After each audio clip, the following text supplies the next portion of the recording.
Hello, ladies and gentlemen. It's show Ukraine, Russia, China. Although primarily we are going to talk about Ukraine, as you understand and appreciate. And today's my name is Sasha Starr. Not only today, but some other days as well. And our guest today is Dr. Jonathan Lockwood. Welcome to the show, Jonathan. Thank you, Sasha. Glad to be here as always. Yeah. Okay. So there's a lot of interesting things that are being developed. A lot of moving parts. Ukraine and around Ukraine. And what I would mention is that Ukrainians are extremely resourceful of hitting Russian targets. For example, you know this famous MiG uh, fighters that Russia produces. So Yes. Ukraine hit the MiG factory, believe it or not. Oh, Just great. it's happened at just Great. Just the right time, just a good long term shot. That should help. Well, it's going to help. It helps certainly indirectly and in longer term directly, and it's helping the Ukrainians achieve air superiority over Ukraine. So that is a big move, and they've been hitting more and more targets successfully ever since really the restraints have been taken off. Yeah, and they are. Yeah, go are ahead. they being taken off, you believe? Well, there's certainly less. There are certainly fewer restraints on Ukraine than there had been previously, and now it would appear that, and certainly Ukraine, where appropriate, in its own best interest, has disregarded the restraints and went ahead and says, "Okay, we'll figure out our own way of beating the Russians. If you can't help us as directly as we want, we're going to do it on our own." And it's like when President Trump mistakenly, mistakenly, let us admit, uh, had told Zelensky that you don't have any cards. Well, and Zelensky to himself, wisely enough, was thinking, "Oh yes, I do.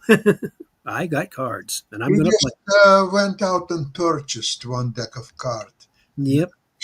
And the Ukrainians are buying themselves a new deck of cards, and they're asking for a new deal. So Um, and what do you think a New Deal could be? You know, the more I look at what's happening, um, Ukrainians are playing very smart strategies. They're saying, yes, they want ceasefire. They mhm. want be with the United States and the European Union. However, European Union doesn't say explicitly that they necessarily want ceasefire. US, yes, US wants to have ceasefire. European Union doesn't. And Ukraine, believe it or not, doesn't need ceasefire. They don't really need. They are beat. Over. They are beating the Russians quite clearly on the battlefield. The Russians are not really making significant progress. They're continuing to take heavy casualties. They're continuing to be punished in the front lines and in the operational and rear areas. And even now, even Moscow is not totally. It's not totally safe. So the Ukrainians are successfully bringing the war home to Russia in an increasing sense. You know, speaking about Moscow, I've heard more and more in the last few days commentaries from Russian and Ukrainian speakers from Ukraine, from Kiev primarily, and they're all saying that it's unavoidable that the war will be brought to Moscow, and the sooner the better. Because in Moscow, people are living a nice life, the restaurants are full, the people are celebrating life, driving their Maybachs and Rolls Royces or so on. That And that illusion of safety and invincibility has to be shattered, and the Ukrainians realize that, and so they says you we're going to. The Ukrainians are in effect saying to the Russians, "We are going to make you feel pain too, and see how much you like it." absolutely, so the Russians will have some real incentives to arrange for ceasefire because if places like Moscow, especially Rublovka, part of Moscow, where all these mansions of all the oligarchs are being based, and if there is no defense there, then all Russia is defenseless. It's obvious. And if that's the case, then they must beg for a ceasefire, not agree to ceasefire, but the beg for Yeah, one. yeah, and that is what the Ukrainians are trying to raise the price of the war to the Russian people, not just to the Russian leadership, but to the Russian people as well, so that pressure will be applied for Russia to, at best, declare victory and go home. So with they say, okay, we've accomplished our objectives. Okay, yeah, don't do it anymore. Be nice, boys. No, no, no, no, no. That, but if that's what, but if that's the case, if it has to be that way, then the Ukrainians say, okay, we'll take it that way. Then we'll do what President Trump suggested. We can do this the easy way or the hard way. We're going to do it the hard way. Interestingly enough, was a reaction from the Russian propagandist channels on television on recent communication between Trump and Putin. So one is who is probably the most incredibly odious figure. It's Solovyov. Okay. So he was screaming in the broadcast, which Okay. Screaming in the broadcast. All right. it was not recorded broadcast, it was live. Okay. All So right. he was screaming, "Who Trump thinks he is? Do you know what we have?" And he started to cite some kind of missiles, Poseidon missiles, and some other Mhm. wonderful missiles that But Sasha, he is reflecting. He is reflecting the Russian attitude, not just of the leadership but of the people. He's basically reflecting what Viktor Mikhailov said back in 1991, when it that the Russia's nuclear forces were the unifying force. They are the force unifying the Federation. And by extension, of course, remember, Boris Yeltsin had said in 1994 in a speech to the Duma, where he absolutely. said the only reason Russia is considered a great power is because its armed forces have nuclear weapons. Nuclear weapons to the Russians are of far greater importance relative to their own perception of themselves than nuclear weapons are to the United States. We in the United States, okay, we know we have nuclear weapons, but to the Americans, it's not that important. They say, okay, we've got all this and nuclear weapons. We have wealth, we have power, we have a navy. We dominate the globe with our navy. We have a superior air force. We have superior technology. We've been to the moon. You guys haven't, so, et cetera, et cetera, et cetera. We have all these things that make us a great power. What do you have? Well, apparently, according to your own beliefs, you're a third world state with nuclear weapons. Yeah, yeah, it happens. Another one is North Korea, of course. And Iran wants to become one, but probably not, yeah, not and so and and, soon. and here's another related point. Right at the end of the Persian Gulf War in 1991, the defense minister of India, whose name escapes me right now because his name is very hard to pronounce, and I'm sorry, his name is just too hard to pronounce. But he was asked what the great lesson of the Persian Gulf War was to the nations of the world. What was the great lesson to be learned? And his response was, never fight the United States unless you have nuclear weapons. Yeah. Yeah, you can agree with that. Yeah, Although, well, but you can understand why it would if that was in fact the message that the rest of the world was getting, that would explain the efforts by some nations to acquire nuclear weapons at any cost in order to increase their leverage, which would explain to a certain extent Iran's efforts, to acquire nuclear weapons at any cost, and I, North Korea's. I would shorten that statement: never fight United States. Full stop. Period. Because with or without nuclear weapons. So okay, so what The Iraq United States just has devices and it would be wiped out completely. Right. Uh, The United States just has too many instruments of power at its yeah, disposal. Too absolutely. many. It's just not a winning proposition. And it's like it goes all the way back to World War II. Remember Admiral Yamamoto, right after the Pearl Harbor strike, he was asked about possibility of invading the United States. And he said, I would never invade the United States. There would be a rifle underneath every blade of grass.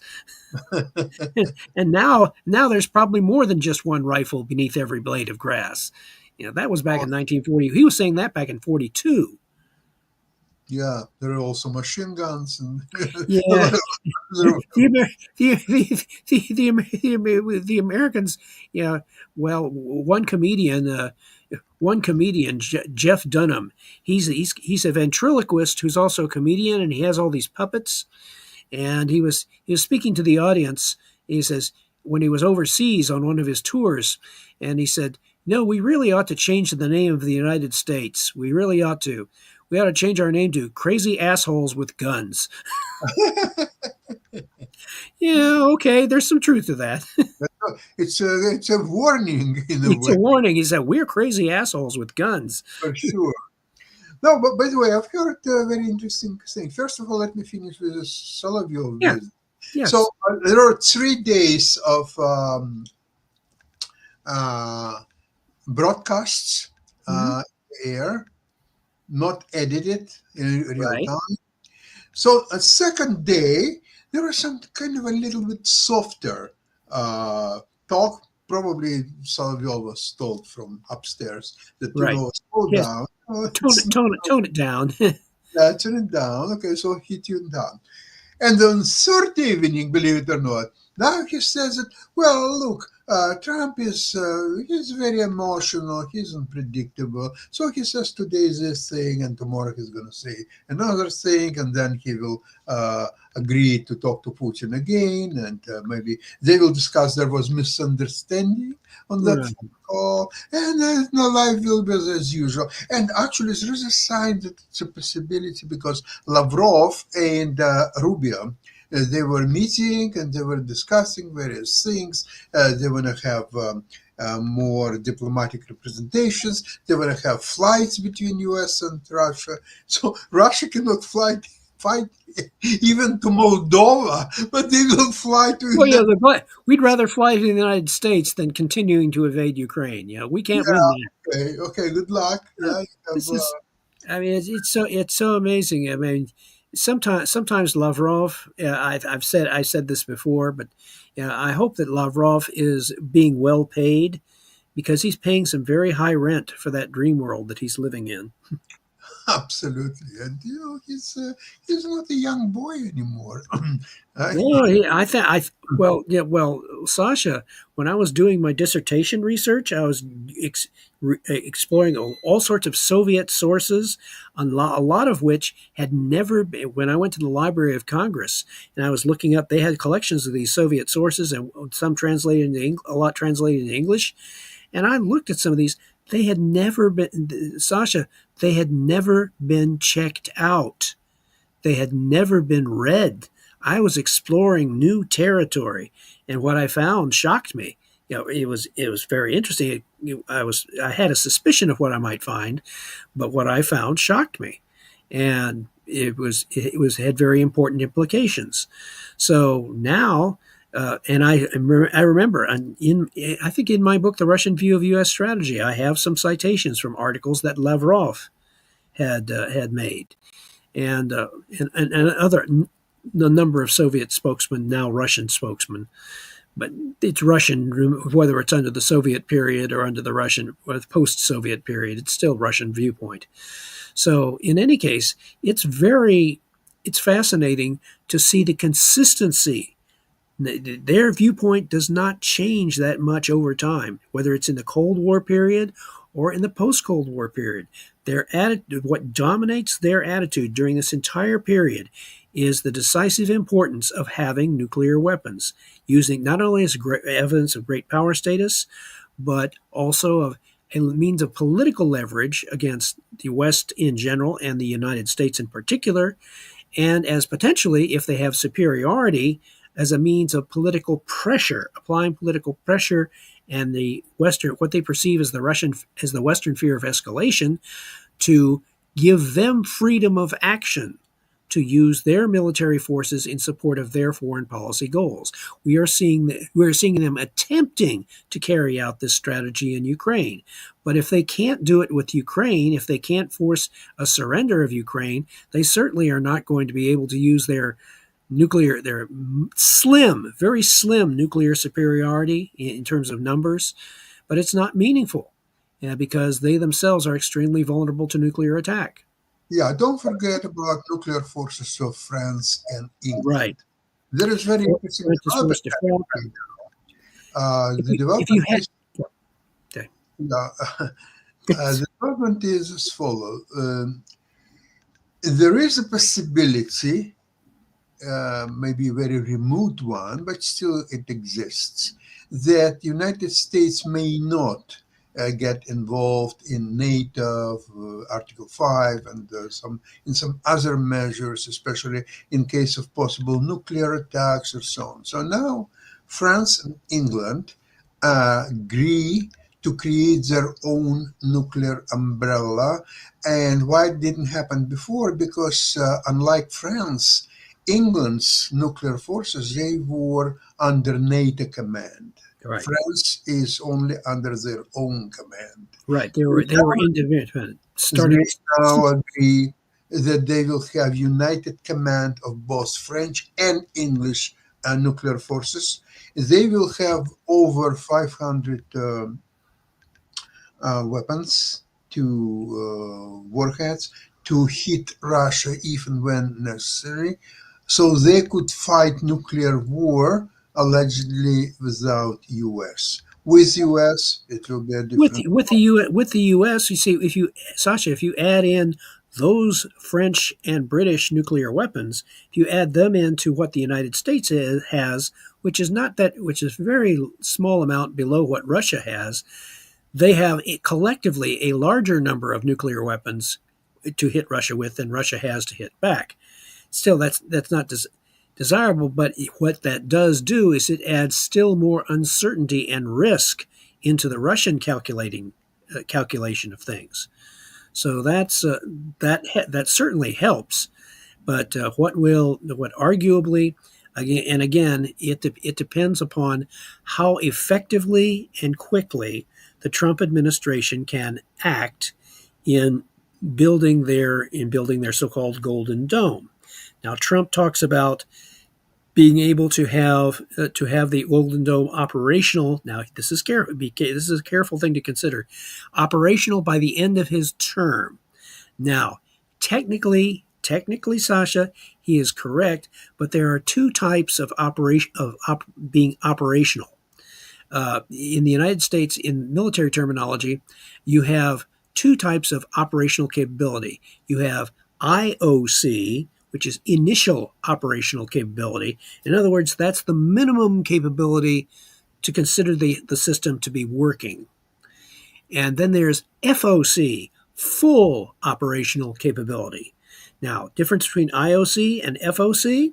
Well, with FOC, if Golden Dome reaches full operational capability, then they would be, in theory, they would be able to do what the Patriot system and the Iron Dome do for Israel, so achieve near 100% effectiveness against ballistic missiles.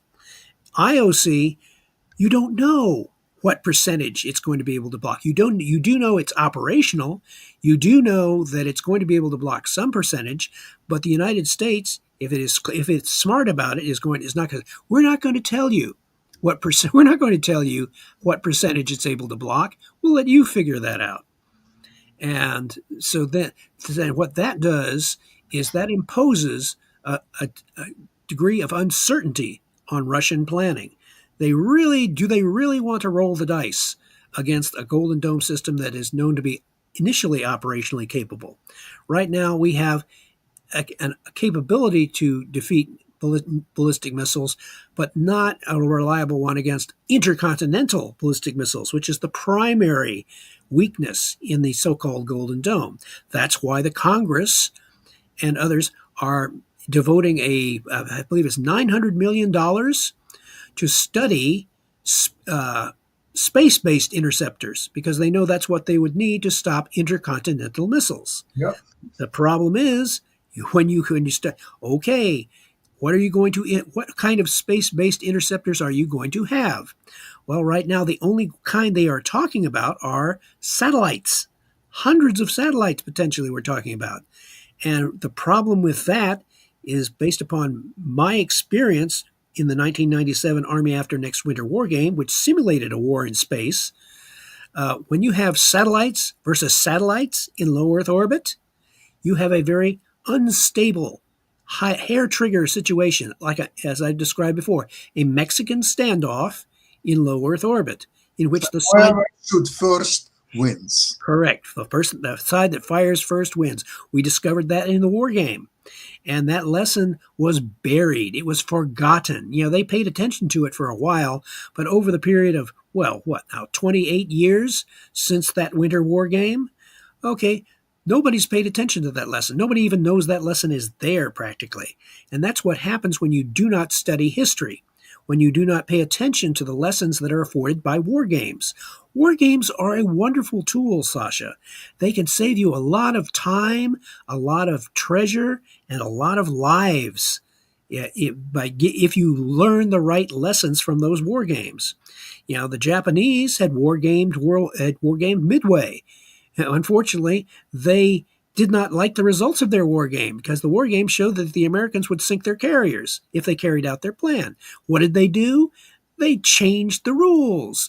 They restarted it again, and they kept playing the war game until they got the results that they wanted. And then they went ahead and launched their Midway campaign and lost badly.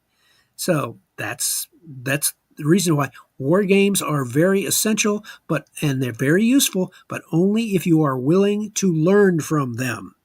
If you ignore the war game, you run a big risk of being taught a very hard lesson. Also, it would be very useful if your opponent also would study the results of these war games. So see, I'm pretty sure they have results. Now, Jonathan, there is one big problem for Russians, at least they're expressing it, with Golden Dome and Patriot system and all the possible defenses that U.S. could build.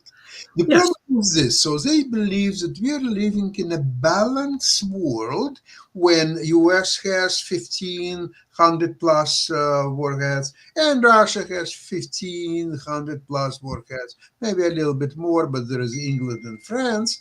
And so it's all balanced. It's beautiful. Whoever will start, there will be counterattack.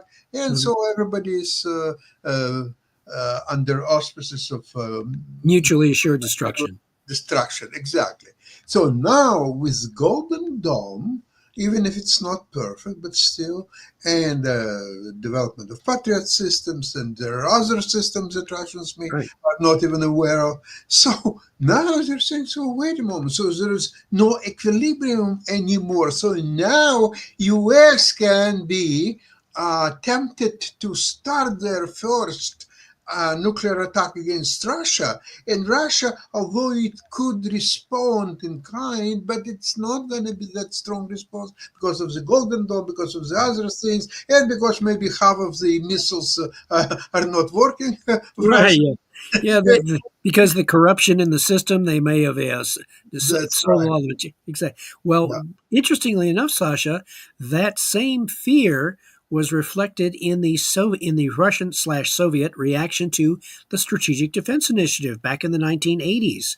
They saw President Reagan's SDI program as the United States developing a nuclear warfighting capability. The idea, according to them, was the United States could launch a first strike, then use its shield to block a weakened Soviet second strike. And that's how the United States would win a nuclear war against the Soviet Union. Remember, the Russians were projecting mirror imaging. They were projecting their mindset onto American planners. They were assuming that the American planners are looking at the situation in the same way that we are. They did not realize there was no check on their perceptions. There was no one to challenge those perceptions and say, hey, look, the Americans really don't think that way. This is what they're doing. They had one analyst who was very good, and I got to meet him personally after the Cold War, and He actually wanted a copy of my book because I was quoting him. I was quoting him in the book and I signed it to him. And I signed it to him. I said, "Well, his name was Henry Trofimenko, and I said, well, uh, congratulations to one of the best analysts of U.S. strategy." Says it's too bad they did not listen to you. I had a conversation with world champion Gary Kasparov Oh, cool. 1998 in Greece, in Saloniki, when there was a chess Olympiad and my wife was playing. And he told me about this. There was a situation where Soviet Union was falling apart. Hmm. The oil was $8 a barrel or something. Yeah, it was really, and in the United States, because of that, it was just about at $1, a little over $1 a gallon. Briefly, it went below to 99 cents, and the American public went nuts. Everybody was driving. There was a Yeah, they were driving all over the country. So Gary told me that okay, the reason that Soviet Union will be done and over and very near future. It was only 3 years after our conversation. He Mhm. didn't say any time frame, but the inevitable would happen. And I asked him what are the reasons because when we were talking, the Soviet Union still exists. And to talk about demise of Soviet Union, to me, it was incredible. Not that I would say that it's impossible, but so unreal in a way. And Gary said that look, with the so-called Star Wars, there are two problems that Soviet Union is facing. Number one is finances. They don't have even close to what's needed to um, respond to Reagan's initiative, not even close. And second, even more important, because even you would have some of the finances available, or all of it, technology, the Soviet Union at the time was so much behind the West in technology, in computers, in every way you look. So for these two factors, it's like, I had a very good friend of mine. He was a lawyer, and he had a theory of two ballot syndrome. So he says that let's see if it's one ballot, and you would possibly save the patient by taking this ballot out and somehow cure the wound. But there is a second ballot, and now you have to deal with two ballots, and it's impossible. So when Right. there are two ballots, make it heat. Uh, okay, Yeah. that's more than enough. Yeah. So this is exactly the finances or lack of finances Right. and lack of technology and very serious backwardness everywhere, every which way. And that, Sasha, you've just touched upon the greatest single fear that the Russians have regarding the United States. What the Russians fear, and the one thing that if people who read the Russian view of US strategy, the biggest lesson they should learn from that is that the one thing that the Russians fear more than anything else is the potential of American technology to neutralize the one thing that makes Russia a great power, its nuclear missile arsenal. And it, Absolutely. and this is and the Russians were so scared of SDI back in the 1980s, and they were convinced the KGB had sent a report to Gorbachev back in April 1985, and the report said that the SDI would eventually be able to block 90% of Soviet missiles in a first strike, and there was no way that the Soviet Union could keep up with this capability. Now, could it really have done that back in the 1980s? No. It was a research and Reagan made it very clear this is a research and development initiative. But the Russians didn't believe that. They believed that it was an actual deployment initiative. And that was why they read so much into the deployment of Patriot. They had, we had the Patriot, according to this one article that I read, my brigade commander wanted me to check and see what the Soviets were saying about Patriot. And so I looked in this one art. It was the January 1985 issue of Vestnik Protivovozdushnoi Oborony, Herald of Anti-Aircraft Defense. That article which talked about U.S. medium to high altitude systems. And the last third of the article talked about Patriot. And the author was saying that Patriot, and I read the acronym, was intended for Protivoroketnoi obrony, anti-missile defense. Which exactly what it is. Which, well, the thing is, it was not publicly known at the time. According in the public, Patriot was designed to be the ultimate aircraft killer, which it still is, by the way. No aircraft that exists can outrun or outmaneuver a Patriot missile. I mean, if pilots discover that they've been locked onto by a Patriot, they know their only course of action is to punch out immediately, eject immediately. Otherwise, they'll be annihilated. Yeah. Because the Patriot missile at that time could execute 30 G turns. That's 30 times Earth gravity in the turning ability.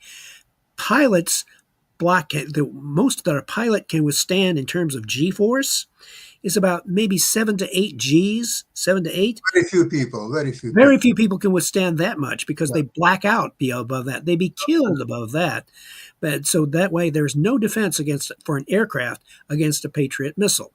So, but what a contractor told me when I was the Brigade S2, he was telling me more about the Patriot system, and he told me at the time about Patriot's anti-missile capability, because this was the PAC-1. This is the initial version of Patriot.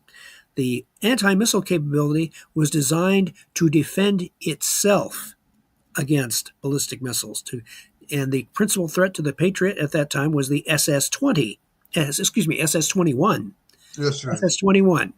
And it was a 120-kilometer range, and the Patriot was designed to defend itself and block any missile that fired at it. It wasn't until after the Persian Gulf in the Persian Gulf War, they deployed Patriot to the Middle East, to the Persian Gulf, to block Saddam Hussein's use of the Scud missile. Well, Patriot was not designed to intercept a Scud by itself. They had to integrate it with satellites. They had to improvise. They had to work it to and Americans are really good at improvising. So they put up a system that enabled the Patriot, basically telling the Patriot battery, point your radars at this portion of the sky. This is where they're coming. And that enabled the computer to plot an intercept course in time so that the Patriot missile could intercept the Scud. And Raytheon learned its lesson. So, okay, we have a really useful anti-missile system here. So they began upgrading Patriot's capabilities to PAC-2 and now PAC-3, to where now the Ukrainians, they got PAC-3.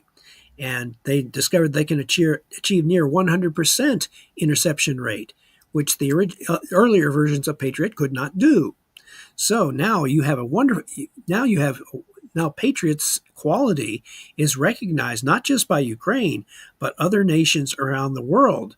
There is a lineup of orders from so many countries. Oh yeah, 10 years ahead of deliveries. Exactly. They want Patriot for their own defense, as well as to have bargaining chips. And if they need to loan extra Patriots to the Ukrainians, they want to have. So right now, the people at Raytheon are saying, "Oh boy, we have job security. We're going to be making Patriot." I remember a time when the U.S. deployed Patriot system many years ago in Poland. Yes. And Russians started such a noise that this would destroy the balance of power, because these Patriots could hit intercontinental missiles, or even if they cannot do it today, they will be able to do it tomorrow. So all the peace architecture will be completely destroyed. Because that's what the Russians feared, because they saw Patriot. They continued to see Patriot as being the leading edge of the Strategic Defense Initiative, and they saw Patriot when President Putin and President and Mr. Xi say that Golden Dome is destabilizing. Well, what they really mean is it's destabilizing to their power. It threatens their power. It threatens their leverage. They won't come out and say it, but that's what it really does. It threatens their ability to intimidate the West with a fear of nuclear escalation. And that's what Golden Dome does. in the long run, it threatens their ability to intimidate the West with their nuclear arsenals. Well, this is all policy of intimidation through all kind of threats. Ядерная устрашение сил, nuclear intimidation Absolutely. forces. So, yeah, and if it works, hopefully it's not, but if it works, then Russians can make all kind of demands to the United States. For example, the United States has to switch to a metric system because the metric system is in Russia popular, and obviously to improve trade between Russia and United States must switch to a metric system. How they can do it? Good luck with that. Yeah, or what else they can demand? They can demand possibly They that they. want. They will demand. We want Alaska back. By the way. Oh, yeah, Alaska back. And you have to defend Russians in Brooklyn, in especially this Brighton Beach area. There are a lot of Russians. We have to defend them because in the United States there are so many restrictions. So they cannot speak their language. They cannot go to their churches and all that stuff. So we have to defend them. So get out of Brooklyn, of Brighton Beach. So so a lot of other absolutely Right. incredible things will happen, but it's not gonna Right. happen And, in the future. and particularly with the only fear, the great concern that I have with the current Golden Dome effort is that it's not that I don't object to the goal of the Golden Dome. Okay, neutralizing nuclear weapons, achieving defense of the American people, that I do not object to. The fact that it's going to cost a lot of money, I don't necessarily object to that either. What does concern me is the manner in which they intend to build the Golden Dome.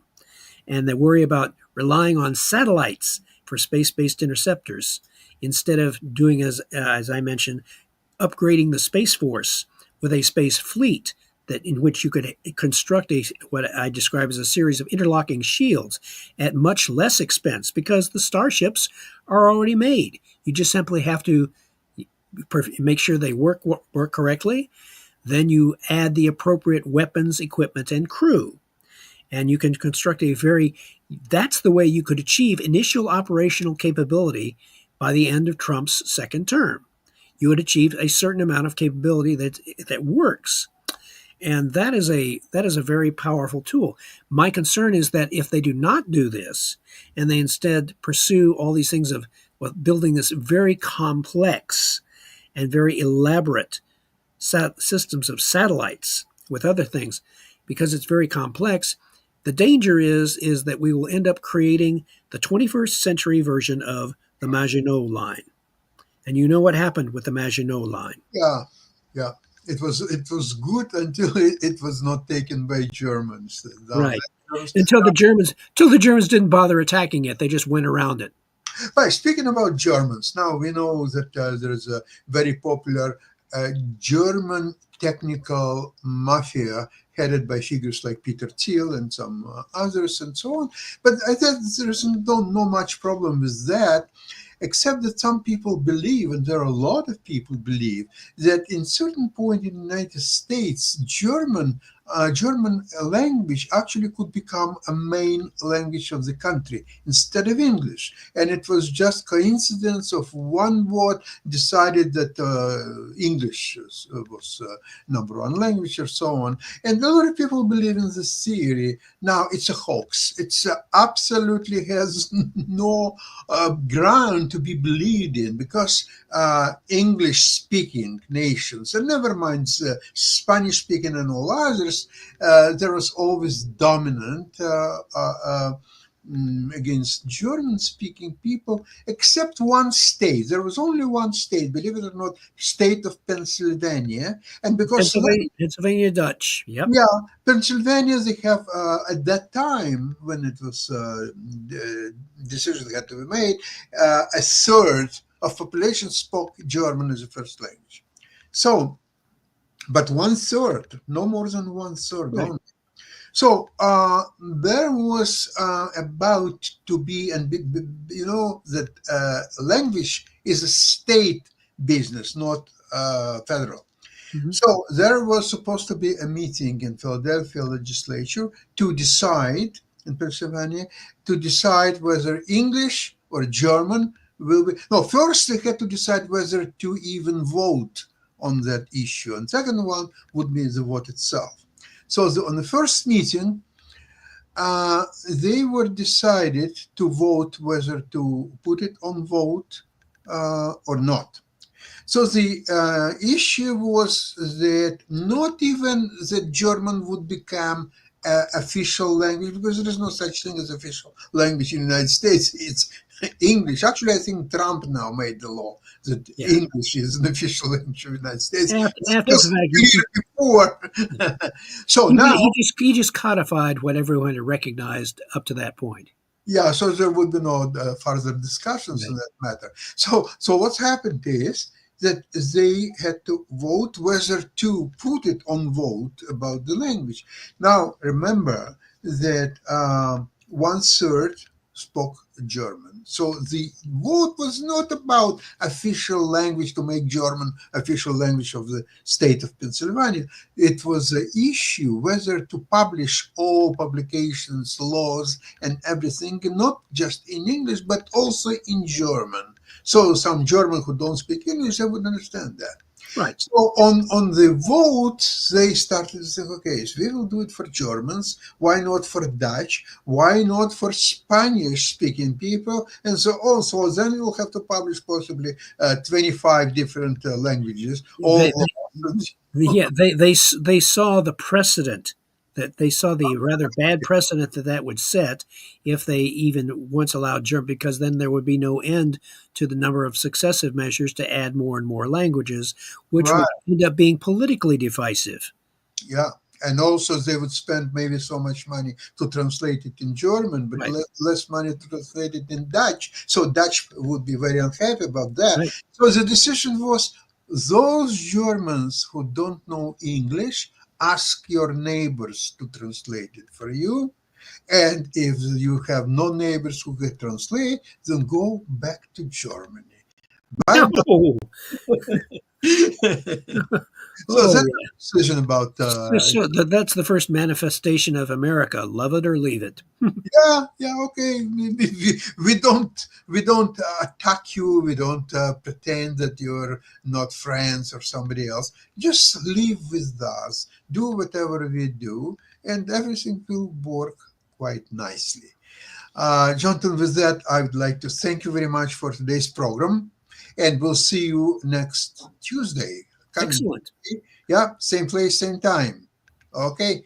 Glory to Ukraine. God bless America. Yeah, and Canada maybe too. Oh, let's not forget Canada. My goodness.